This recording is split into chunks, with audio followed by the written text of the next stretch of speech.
आज हम लोग पढ़ेंगे विभिन्न भौतिक राशियों के बीच संबंध स्थापित करना। हमने बताया था कि बीमा के 3 उपयोग हैं। बीमाओं के अनुप्रयोग में किसी भौतिक राशि के मात्रक को एक पद्धति से दूसरे पद्धति में बदलना, किसी समीकरण की बीमी संतुलन की जांच करना और भिन्न भिन्न भौतिक राशियों में संबंध स्थापित करना। इन तीनों में सबसे इंपॉर्टेंट है विभिन्न भौतिक राशियों के बीच संबंध स्थापित करना। ये एग्जाम में पूछे जाते हैं और जो भी ये वीडियो ध्यान से देखेगा वो निश्चित रूप से कर लेगा, चाहे कितना भी कठिन क्वेश्चन इस पर आए, क्योंकि कठिन तो कुछ होता ही नहीं। वो तो जो नहीं समझा उसके लिए कठिन है, जो समझ गया उसके लिए सब आसान होता है। तो अगर आज के वीडियो को आप ध्यान से देखते हैं तो भिन्न भिन्न भौतिक राशियों के बीच संबंध स्थापित करना आसानी से ये काम आप कर लेंगे। एक एग्जाम्पल हमने लिया है, अगर इस एग्जाम्पल को आप ध्यान से देख लेते हैं, अगर इसको आप समझ जाते हैं तो फिर एक समझ लेने से ही आप एक तरह से जितने क्वेश्चन है समझ लीजिए वो आपके लिए आसान हो जाएंगे। बस पहला क्वेश्चन को ध्यान से समझिए, कैसे इसको लिखा जाता है और कैसे इसको किया जाता है। क्या है क्वेश्चन? यदि सरल लोलक का आवर्तकाल कैपिटल टी, लोलक की प्रभावी लंबाई स्मॉल एल और गोलक के द्रव्यमान स्मॉल एम तथा गुरुत्वीय त्वरण स्मॉल जी पर निर्भर करता है, तो बीमी विधि से आवर्तकाल टी के लिए सूत्र सत्यापित कीजिए या स्थापित कीजिए या प्राप्त कीजिए, निगमित कीजिए। किसी तरीके से पूछा जा सकता है। हमको करना क्या क्वेश्चन में दिया है कि सरल लोलक का आवर्तकाल किन किन चीज़ों पर निर्भर करता है। जिन जिन चीज़ों पर निर्भर करता है उसको हमने ग्रीन कलर से देखिए डैश कर नीचे हाईलाइट कर दिया है, और जिस राशि को का आवर्तकाल के लिए जिसके लिए व्यंजक निकालना है उसको हमने ब्लू कलर से अंडरलाइन कर दिया है। आप ध्यान दे रहे हो? तो पहले आपको यही देखना होगा कि किस बीमी विधि से किस राशि के लिए सूत्र प्राप्त करना है। क्वेश्चन में ध्यान क्या देंगे लगाने से पहले कि किस राशि के लिए, किस भौतिक राशि के लिए हम लोग को बीमी सूत्र प्राप्त करना है, आवर्तकाल टी के लिए प्राप्त करना है। तो फिर यह देखना होगा कि वो किन किन राशियों पर निर्भर करती है। जिस राशि का बीमी सूत्र निकालना है वह किन किन राशियों पर निर्भर कर रही है, और ये हम लोग को अपने मन से नहीं लेना, वो क्वेश्चन में दिया रहेगा। आपने क्या दिया है? आवर्तकाल टी किस पर निर्भर कर रहा है? लोलक की लंबाई प्रभावी लंबाई स्मॉल एल पर, लंबाई भी कह देता है लेकिन प्रभावी लंबाई कहना ज़्यादा ठीक है। खैर हम लोग को उससे मतलब नहीं है, बस इन चीज़ों को देखिए। सरल लोलक का आवर्तकाल टी, लोलक के प्रारंभिक लंबाई प्रभावी लंबाई स्मॉल एल, गोलक के द्रव्यमान स्मॉल एम तथा गुरुत्वीय त्वरण स्मॉल जी पर निर्भर करता है। तो बीमी विधि से आवर्तकाल टी के लिए व्यंजक प्राप्त कीजिए। सबसे पहला लाइन में हम लोग क्या लिखेंगे? पहले तो ये समझ गए ना कि किस भौतिक राशि का सूत्र हम लोग को निकालना है, आवर्तकाल टी के लिए प्राप्त करना है। तो मानेंगे कि माना सरल लोलक का आवर्तकाल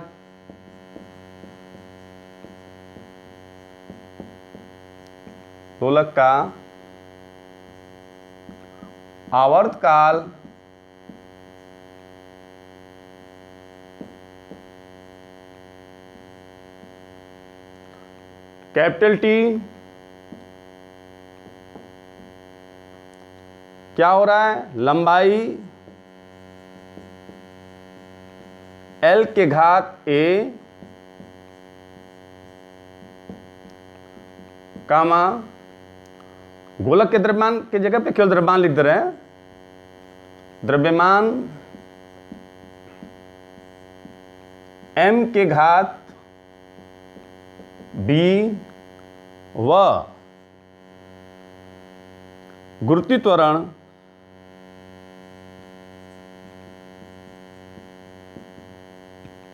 G के घात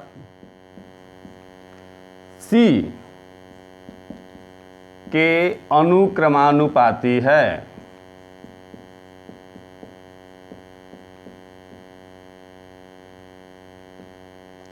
ठीक है। ये हमने शब्दों में लिख लिया। अब इसको मैथमेटिकली हम लोग कैसे लिखेंगे? T is proportional to L to the power A, T is proportional to M to the power B and T is proportional to G to the power C।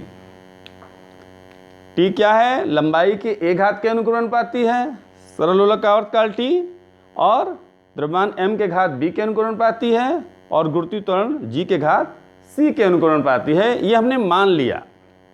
ये पहले क्वेश्चन में इतना लिखना बहुत ही जरूरी होगा। अब हम क्वेश्चन को मिटा देते हैं। क्वेश्चन तो आपने देख लिया होगा, तो ऊपर का थोड़ा स्पेस हो जाए, जिसके लिए हम क्वेश्चन को मिटा देते हैं। बहुत आसान है अगर ध्यान दे दिए। एक क्वेश्चन, ठीक है। अब क्या करेंगे? इन तीनों को अगर कंबाइन कर दिया जाए, संयुक्त करने पर हमको क्या मिलेगा? T is proportional to L to the power A, M to the power B, G to the power C। This implies T equal to, जब इक्वल टू करेंगे तो एक प्रोपोर्शनल कांस्टेंट चाहिए, अनुक्रमानुपाती नियतांक चाहिए, K L to the power A, M to the power B, G to the power C। Equation number 1। ध्यान दीजिएगा, यहां तक कुछ खास किया नहीं, अभी तो बस लिखा है हमने कि माना सरल लोलक का आवर्तकाल कैपिटल T क्या है? लंबाई L के घात A, द्रव्यमान M के घात B व गुरुत्वीय त्वरण G के घात C के अनुक्रमानुपाती है। और फिर उसको हमने मैथमेटिकली लिख दिया। और फिर आप चाहे तो डायरेक्ट भी ये लाइन लिख सकते हो, लेकिन शुरुआत है, ढंग से लिखेंगे तो बढ़िया से समझ में आएगा। डायरेक्ट के चक्कर में शुरुआत में ही नहीं पड़ता है, ठीक ना। शुरुआत में डायरेक्ट करने के लगेंगे तो समझ में नहीं आएगा। एक क्वेश्चन बस ढंग से समझ लीजिए, काम हो गया, समझ लीजिए। अब क्या करेंगे? दोनों पक्षों की विमाएं लिखेंगे। तो क्या हमको सब पक्षों सबकी विमाएं मालूम है? आपको तो मालूम होगा, लेकिन फिर भी हम लिख दे रहे हैं। क्या होगा? आवर्तकाल T का विमा क्या होगा? T ही होगा। लंबाई L का L होगा, डायमेंशन। M का M ही होता है। और G का, G यानी गुरुत्वीय त्वरण, गुरुत्वीय त्वरण का वही होगा जो कि त्वरण का, LT पर -2, ठीक है। तो इस तरह से हमने बीमी समीकरण के रूप में लिख दिया है, जैसे आवर्तकाल T का बीमी सूत्र, फिर लंबाई L का बीमी सूत्र, द्रव्यमान M का बीमी सूत्र और गुरुत्वीय त्वरण G का बीमी सूत्र। ये आपको मालूम होगा, ये लिखना नहीं है, ये शो नहीं करना, आप डायरेक्ट लिख देंगे। ये आपको समझने के लिए हमने दिखा दिया कि अगर कोई भूल गए होंगे या जो लोग पीछे का वीडियो ध्यान से नहीं देखे होंगे तो उनके लिए हमने लिख दिया। अब क्या करेंगे? दोनों पक्षों की विमाएं लिखने पर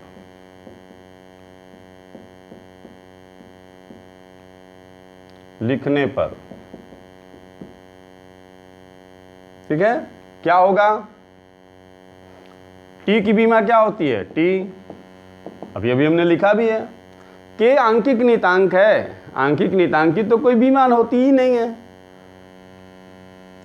L की L, इसको देख करके अनदेखा कर देंगे। M की M और G की LT पर -2। अब एक लाइन आपको पीछे का घातांक का नियम मालूम होना चाहिए। कई बच्चे यहीं पे गड़बड़ाते हैं, यहाँ तक तो लिख लेते हैं, बीमी सूत्र भी लिख लेते हैं, लेकिन घातांक के नियम में गड़बड़ा जाते हैं, जबकि होता कुछ नहीं। देखिए L पे कितना घात हो गया? घात में घात गुणा होता है ना, A। यहाँ L है क्या? नहीं है। यहाँ L है, यहाँ पे L पे कितना घात आएगा? C। जब गुणा करेंगे L पे A और L पे C तो पावर जुड़ जाते हैं ना, ऐड हो जाते हैं ना, तो A + C हो जाएगा, घातांक का नियम। अब L हो गया, M पे, M तो एक ही है ही और कहीं है ही नहीं, तो M पे कितना होगा पावर B। T इसमें है नहीं, इसमें है नहीं, इसमें है, पावर -2 है, यहाँ पे C है, पावर से पावर मल्टीप्लाई होता है। तो कुछ लोग को प्रॉब्लम इसी लाइन में होता है, बेस जिनका कमज़ोर है उनको इस लाइन में दिक्कत हो जाता है, लेकिन बहुत ही आसान है। जो घातांक का नियम भी लगा हो, बहुत ही सॉफ्ट एकदम नियम लगा है, तो कोई प्रॉब्लम नहीं आना चाहिए। ठीक है, अब क्या करेंगे हम लोग, अब देखिए अगर कोई समीकरण बीमी दृष्टि से संतुलित है तो फिर दोनों पक्ष की विमाएं समान होनी चाहिए। तो अगर ये सही है तो फिर क्या होगा, परितुलन कर देंगे। अगर ये समीकरण सही है तो बाएं पक्ष में जितनी लंबाई की विमा है उतनी दाएं पक्ष में होनी चाहिए, जितनी द्रव्यमान की विमा है उतनी बाएं पक्ष में द्रव्यमान की विमा जितनी है दाएं पक्ष में भी द्रव्यमान की विमा उतनी ही होनी चाहिए, और समय की विमा जितनी बाएं पक्ष में है उतनी ही दाएं पक्ष में होनी चाहिए। विमा मतलब घात, पावर से है। तो अब बताइए परितुलन करने जा रहे हैं, इसको मिटा दें। आप लोग ध्यान से देख लिए होंगे, क्योंकि एक क्वेश्चन ही ध्यान से समझना है, बाकी सब आसान हो जाएगा। तो परितुलन करने पर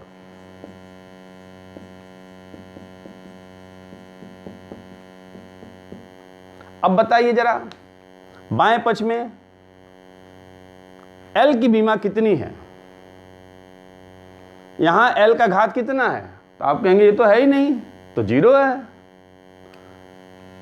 और इधर L की विमा कितनी है, A + C, इक्वेशन नंबर 3। अब बताइए बाएं पक्ष में M की विमा यानी कि M का घात कितना है, 0 है ना, और दाएं पक्ष में कितनी है, B है, ये भी हो गया। अब बाएं पक्ष में लेफ्ट साइड में समय की विमा कितनी है, 1, इसका पावर 1 है, और दाएं पक्ष में समय की विमा कितनी है, -2c। बस हो गया।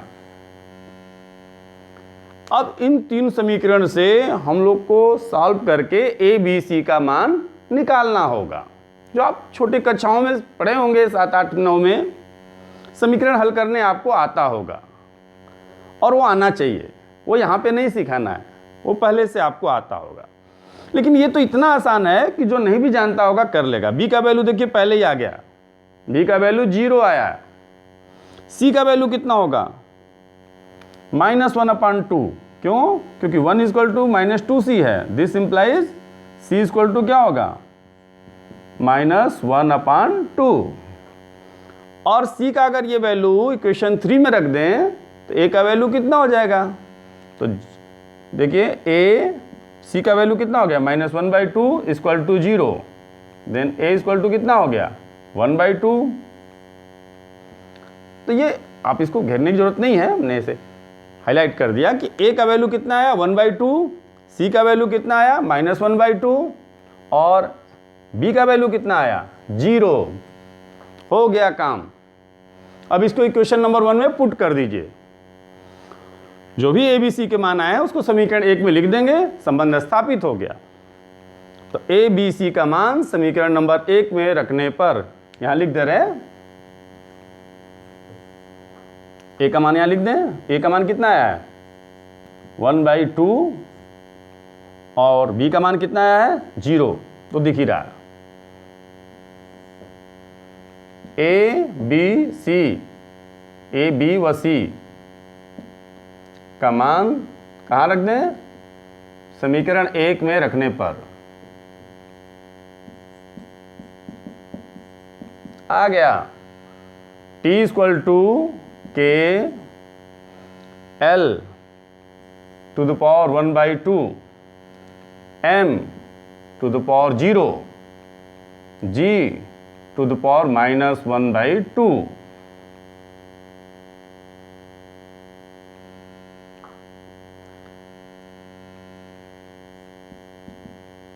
एनीथिंग टू द पावर 0 = 1 होता है। किसी भी संख्या पे 0 घात हो किसी भी चीज पर तो उसका तो मान 1 होता है।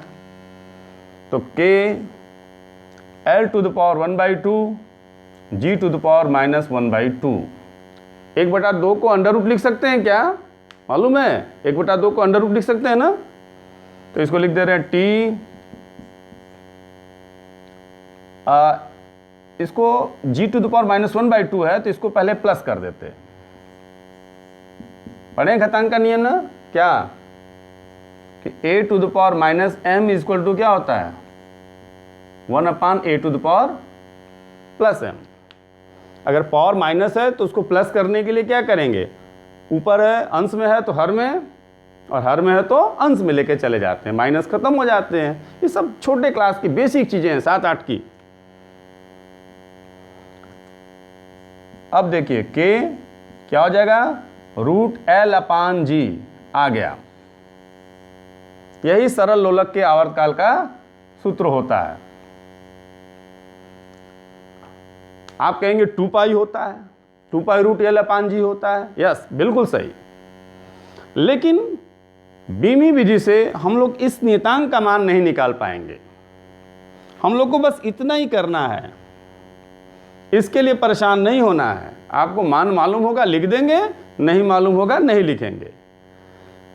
अगर आपको मान मालूम है तो लिख दीजिए प्रयोगों द्वारा k = 2π, तो क्या हो जाएगा k = 2π। फिलहाल हम आपको बता देंगे कि क्या होगा, लेकिन वो आपको लिए वो जरूरी नहीं है लिखना। t = क्या हो जाएगा 2π√L/G। ये सरल लोलक के आवर्तकाल का व्यंजक आ गया। यही होता है ना, पढ़े ना 9th क्लास में, 9th में है शायद, क्या t = 2π√L/G। द्रव्यमान पे निर्भर नहीं करता, गोलक के द्रव्यमान पे, लेकिन क्वेश्चन में दिया था तो इसलिए हमने ले लिया है।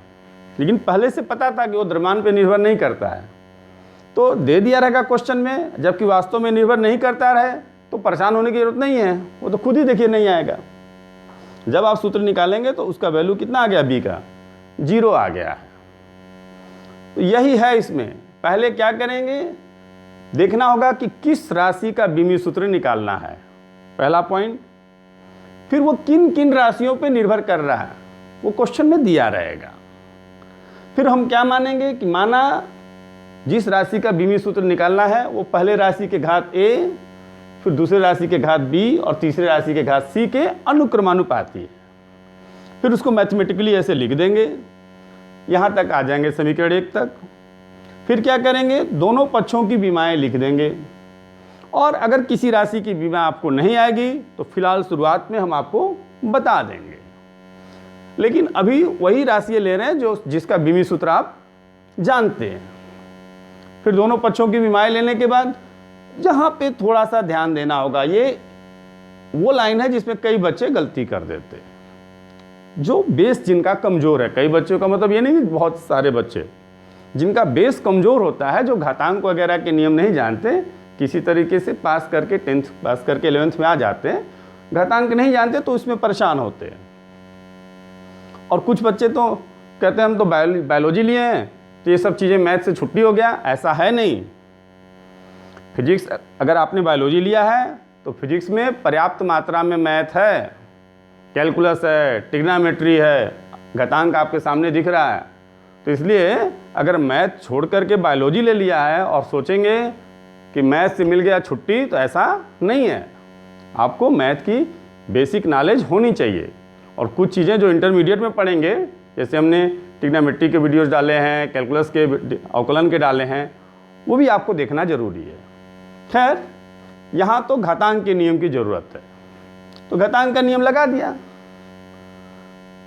अब इसके बाद क्या करते हैं, परितुलन करने पर परितुलन करेंगे, 3 समीकरण आ जाएंगे।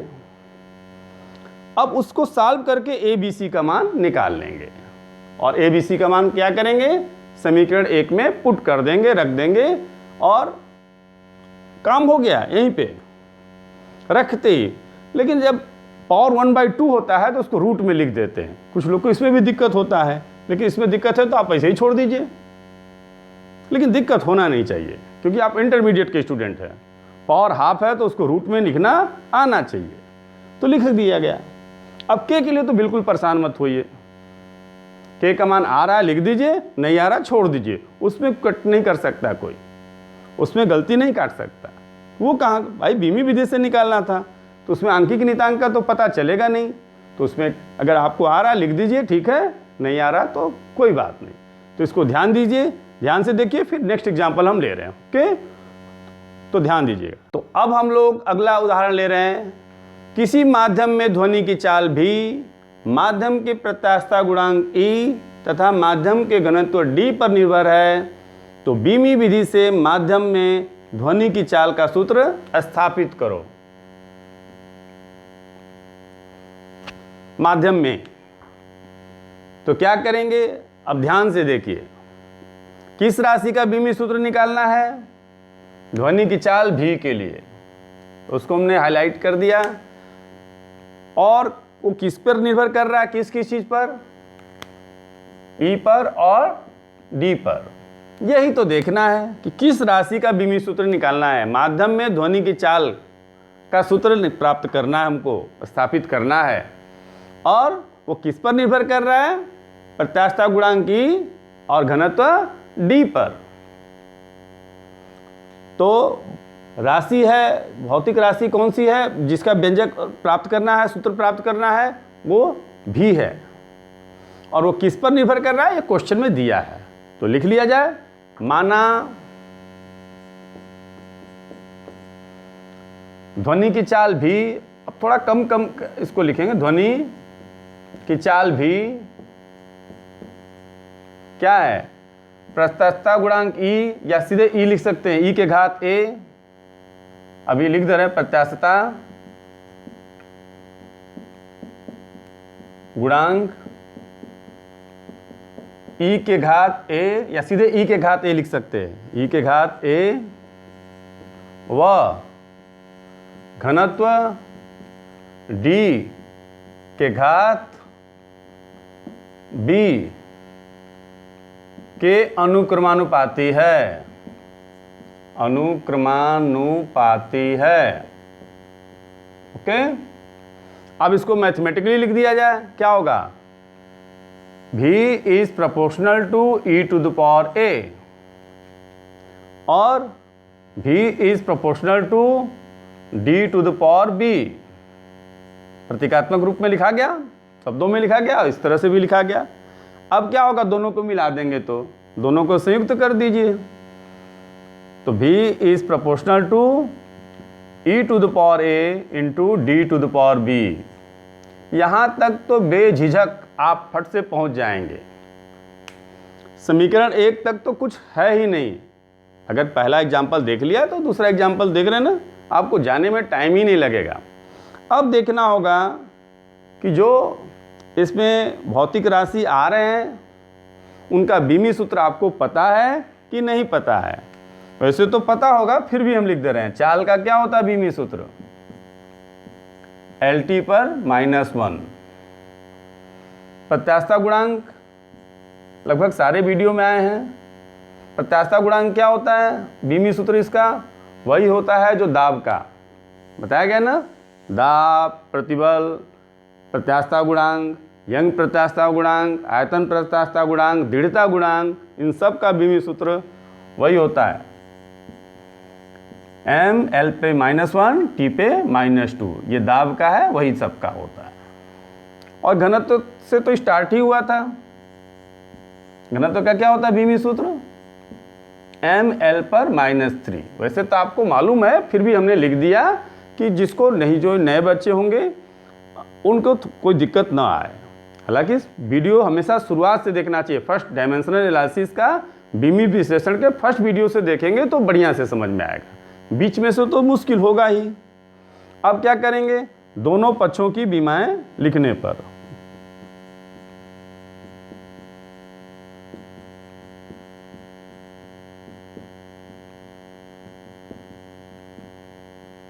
क्या हो जाएगा, चाल का LT पर -1,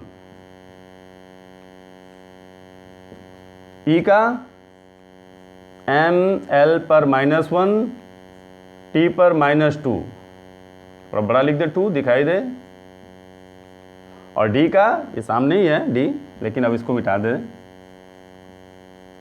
आपने देख लिया होगा, m l पर -3 और b हो गया। अब वही सबसे जो क्रूशियल लाइन है, निर्णायक महत्वपूर्ण, जिसमें बच्चे गलती करते हैं, वो अब आने जा रहा है। अब इसको मिटा दे तो अब घातांक के नियम का प्रयोग करेंगे। ये भी मिटा दें, बस इतना में तो हो जाना चाहिए। ये चीज़ें आपको, ये तो ज़रूरत है, ये सब जो चीज़ें लिखे हैं ये ऐसे ही है, इसको आपको मालूम होगा तो डायरेक्ट लिख देंगे, ठीक है। तुमने शो कर दिया है। अब क्या करें, देखिए LT पे -1, थोड़ा अलर्ट हो जाइए। M पे कितना होगा, यहाँ A था ना, इस पे A और इस पे B, अगर नहीं लिखे होंगे A तो लिखा गया। अब क्या होगा, M पे A और कहीं M है, यहाँ भी है, तो यहाँ कितना पावर आएगा B, तो M पे A इंटू M पे B, तो पावर तो जुड़ जाते हैं, घातांक का नियम पता होगा आपको। अब L की बारी, A और -1, पहले तो ये गुणा होता है घात में घात, तो -A और यहाँ पे -3B, बहुत आसान होता है, एकदम देखते जाइए हो जाएगा। T -2A और कहीं T है क्या, नहीं है, तो काम खत्म हो गया। इक्वेशन नंबर 2, बस परितुलन करने पर अब क्या, अगर सही है तो दोनों पक्ष की विमाएं समान होनी चाहिए। अगर कोई समीकरण सही है तो दोनों पक्ष की विमाएं, ये तो पक्का है। अगर सूत्र सही है तो विमीय संतुलन का होना एकदम पक्का है। अगर विमीय संतुलन में है तो वो सूत्र सही है कि नहीं है, इसके बारे में आंकिक नियतांक की कुछ गड़बड़ी होगी तो वो नहीं पकड़ सकता। खैर, परितुलन कर दिया जाए तो इधर m की विमा कितनी है, परितुलन करने में क्या करते हैं, दोनों पक्ष के विमाओं की तुलना करते हैं, घातों की तुलना करते हैं, बस यही करते हैं। इधर m की विमा कितनी है, 0, इधर a + b, इधर l की विमा कितनी है, लेफ्ट हैंड साइड में 1, उधर -a -3b, इधर t की विमा कितनी है, -1, इधर -2a। चाहे तो आप इनको समीकरण भी डाल सकते हैं। अब हल करना है इन तीनों समीकरण को। समीकरण हल करना बहुत कठिन नहीं होता है, बहुत आसान होता है, लेकिन कुछ लोग जो कुछ भी नहीं जानते हैं, पता नहीं कैसे आ जाते हैं इंटरमीडिएट में, उनके लिए दिक्कत होता है। क्या होगा, माइनस से माइनस कैंसिल हो गया, तो a = क्या हो जाएगा, 1/2, बोलिए, और a का वैल्यू इक्वेशन नंबर 3 में रख दें तो क्या हो जाएगा, 1/2 + b = 0, तो b = कितना हो गया, -1/2। a और b का मान निकल गया, कहाँ रख दें, वो इक्वेशन नंबर 1 में। अच्छा, यहाँ k छूटा हुआ है, आप लोग परेशान हो रहे होंगे k क्यों नहीं लिखे। एक्चुअली k का वैल्यू यहाँ पे 1 होता है, इस केस में k का मान 1 होता है, लेकिन आप k के पदों में ही निकाल लीजिए। अगर मालूम होगा तो आप उसका मान 1 लिख देंगे, लेकिन शुरू में ही 1 नहीं लिखना चाहिए, ठीक है ना। तो हम k लिखेंगे, बाद में k के वैल्यू 1 कर देंगे, वो प्रॉब्लम नहीं। मेन a और b का मान निकल गया, काम हो गया। तो a और b का मान कहाँ रख दें, समीकरण 1 में, तो क्या हो जाएगा, v = k e⁻² और d⁻² -1/2 हो गया। v = k क्या होगा, √e/d।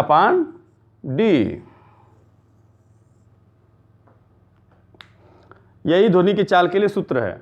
अगर k का मान आपको मालूम है 1 तो लिख दीजिए, k का मान यहाँ पे 1 होता है, तो लिख सकते हैं प्रयोगों द्वारा k = 1, तो क्या हो जाएगा, e/d। और अगर नहीं मालूम है तो आप यहीं छोड़ दीजिए, वो भी सही है। रूट नहीं लिख पा रहे हैं, यहाँ छोड़ दीजिए तो भी सही है। लेकिन अगर आपको मालूम है, आपके कोर्स का ही सूत्र रहेगा, आपके जो पाठ्यक्रम के हैं, अगर आपको पता रहेगा तो लिख दीजिएगा k का मान, नहीं पता रहेगा छोड़ दीजिएगा। लेकिन बीम विधि का काम यही है कि a b c का मान निकाल करके पुट कर देना, बस इसका इतना ही रोल है। बाकी k का मान निकालना उसका काम नहीं है बीमा का, ठीक है। तो 2 उदाहरण तो आप समझ गए, मतलब एक तरह से आप सारे क्वेश्चन ही समझ सकते हैं। और एक आध एग्जाम्पल ले रहे हैं, लेकिन 2 एग्जाम्पल आपने ध्यान से समझ लिया तो मान लीजिए कि आप सब समझ लिए। ओके, ठीक है, ध्यान से देखिए। अब हम लोग एक और उदाहरण ले रहे हैं आपके लिए। सरल आवर्त गति करते हुए पिंड की ऊर्जा E, उसके द्रव्यमान m, आवृत्ति n तथा आयाम a पर निर्भर है तो बीमी विधि से सिद्ध करना है, यानी E के लिए व्यंजक प्राप्त करना है। तो फिर वही देखना है किस राशि के लिए फॉर्मूला निकालना है, E के लिए, और ये किस पे ऊपर निर्भर कर रहा है, m पर, आवृत्ति m पर और आयाम a पर।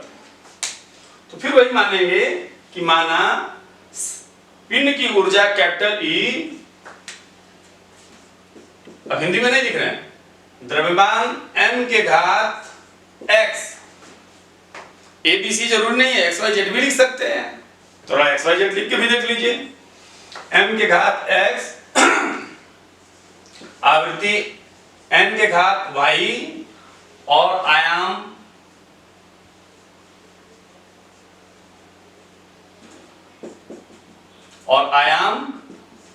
a के घात z के ऊपर z के अनुकरणपाती है। क्या है?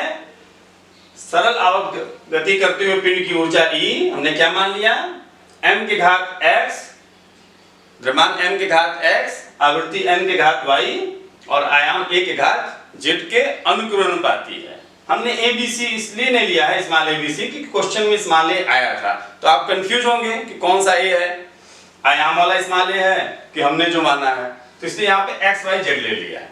नहीं तो आप ABC ही लेके करेंगे, कोई जरूर नहीं कि एक्सपेरिमेंट करें। अब तीनों को मिला दिया जाए तो क्या आ जाएगा, A is proportional to m to the power x, n to the power y, a to the power z। यहाँ पे इसी को इक्वेशन 1 कर दीजिए और इक्वल टू करेंगे तो क्या हो जाएगा, एक कांस्टेंट, और देखिए अब हम लोग जो x y z का मान निकालेंगे वो इसमें रखेंगे, क्योंकि हमको यही सिद्ध करना है, क्योंकि झंझट ही नहीं है इसमें। तो इस तरह से अगर पूछे तो आपको और आसान हो गया। जो थोड़ा बहुत के लिए आपके मन में क्वेश्चन आ रहा होगा कि के का मान क्या होगा, नहीं होगा, क्यों, इसमें तो है ही नहीं, प्रोपोर्शनल करके ही दे दिया है, तो इसमें ही रख देंगे। अब हम बढ़िया 2 क्वेश्चन को ढंग से लिख दिया है, आपको हर क्वेश्चन को ही ढंग से लिखना है, लेकिन अब हम इसको बोल करके छोड़ दे रहे हैं, आपको लिखना है। जैसे हमने क्या लिखेंगे, दोनों पक्ष की विमाएं लिखने पर, हम लिख रहे हैं, सीधे लिख रहे हैं इसको। क्या होगा, ऊर्जा, अच्छा वो विमा तो मालूम है ना, ऊर्जा का क्या होता है, ml² t पर -2। द्रव्यमान m की विमा क्या होती है, विमी सूत्र कैपिटल M, आवृत्ति n की याद है, पहले दिन शायद बताया गया था t फर्स्ट वीडियो में, और आयाम दूरी होती है, लेंथ होती है, वही विमा होगा जो लंबाई की। तो ये आप जान लें, आयाम हो सकता है आपके लिए नया आया हो शब्द, लेकिन आयाम वही होता है जो लंबाई का विमी सूत्र होता है, L। अब तो आपको कोई दिक्कत आना नहीं चाहिए। ऊर्जा का क्या हो गया, ml² t पर -2, m का m, n का t पर -1, और यहाँ पे पावर x, यहाँ पावर y, और a का l, पावर z। पावर तो लिखते जाएंगे, बस हो गया। अब जो सबसे इंपॉर्टेंट लाइन है जिसमें आप लोग गड़बड़ी करते हैं कई बच्चे, जो जिनका बेस कमजोर होता है, जिनको घातांक का नियम ठीक से नहीं मालूम होता, हो गया m पे x, ये तो बड़ा आसान है, और कहीं m है ही नहीं, t पर -y और l पर z। ये आपको समझने के लिए लिखा गया है, ये हर क्वेश्चन में हम लिख दिया करेंगे शुरुआत में, लेकिन आपको धीरे धीरे वो सब चीजें याद रहेंगी। अब देखिए परितुलन कर दिया जाए, तो परितुलन करेंगे तो क्या होगा, x = 1, इधर m की विमा 1 है, इधर x, इधर l की विमा 2 है, और इधर कितनी है, z, यहाँ पे एल दूसरे नंबर पे, तीसरे नंबर पे हो गया, तो घबराएंगे नहीं। एल की बीमा को एल से कंपेयर करेंगे, टी से मत कर दीजिएगा। एल की घात इधर 2 है और उधर जेड है। अच्छा, 2 और जेड देखने में जैसा लगता है तो थोड़ा इसको ढंग से लिखिएगा। और टी की बीमा कितनी है इधर, -2, और इधर कितनी है, -y। माइनस से minus cancel, X Y Z का वैल्यू निकल गया। बहुत आसान, सबसे आसान एक तरह से कहा जाए कि x का वैल्यू 1, y का वैल्यू 2, z का वैल्यू 2 इसमें पुट किया जाए क्वेश्चन 1 में कि 2 में। 2 में भी कर सकते हैं, लेकिन हमको सिद्ध करने के लिए दिया है, प्रोपोर्शनल के रूप में दिया है, तो 1 में रख दीजिए।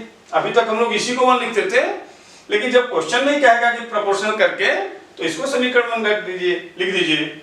और समीकरण 1 में वैल्यू रख दिया x y z का, क्या हो गया, m, x का मान 1 आया है, n का मान 2 आया है, n का जो y का मान 2 आया है, और z का मान भी 2 आया है, रख दिए। आ गया क्या, कोई मुश्किल, कहीं कोई मुश्किल नहीं होगी। अगर आप ढंग से समझ गए, यानी डायमेंशनल एनालिसिस के बीमी विश्लेषण के सारे वीडियो शुरू से देख लिए हैं, तो ये पक्का है, ये तय है कि आप एग्जाम में सारे क्वेश्चन कर लेंगे। अब नेक्स्ट वीडियो में हम लोग किसी भौतिक राशि के मात्रक को बदलना सिखाएंगे एक पद्धति से दूसरे पद्धति में, और जब इसके एक्सरसाइज लिए जाएंगे, क्वेश्चन कराएंगे, कुछ एग्जामिनेशन पॉइंट ऑफ व्यू से क्वेश्चन, इंपॉर्टेंट क्वेश्चन बताए जाएंगे, तो अगर आप सारे वीडियो देखे रहेंगे तो सारे क्वेश्चन ही कर लेंगे। अब घर पे अगर आपके पास कोई भी बुक हो, किसी भी राइटर की बुक हो, उसमें इस तरह के जो क्वेश्चन हो, भिन्न भौतिक राशियों में संबंध स्थापित करना, अगर आप घर पे प्रैक्टिस करेंगे तो देखिए बहुत आसानी से आप लगा सकते हैं। जब हम क्लास में पढ़ाते हैं तो केवल एक क्वेश्चन कराते हैं और उसके बाद सारे बच्चे करने लगते हैं। हमने 3 क्वेश्चन यहाँ पे किया है, ताकि आप लोग बढ़िया से समझ सके। वीडियो को ध्यान से देखेंगे तो कोई दिक्कत नहीं आएगा, ठीक है। तो आप लोग ध्यान से इस तरह से घर पे प्रैक्टिस करें। Thank you.